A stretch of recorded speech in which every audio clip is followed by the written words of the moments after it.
We'll guide you through how to get a QR code for Google reviews. If you find this useful, then consider subscribing and liking the video. Now we're handing over the guide to Pausa, who's going to continue. First, open up Google and then search for your business. You can just go ahead and search for my business and press enter, and then you should be able to see your business. So here, I'm just gonna go ahead and choose view profile for my business. So it's going to be this particular business. And after that, you will land in this interface. Here, just go ahead and choose to click on read reviews and click on get more reviews. Google will now generate your review link along with a QR code that customer can scan to leave a review directly.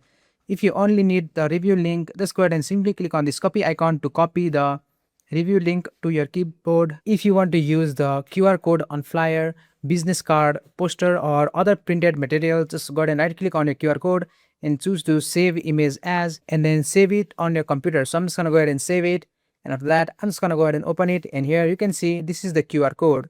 So now when someone scans the QR code with their phone, they will be taken straight to your Google review page, making it quick and easy for them to leave a review.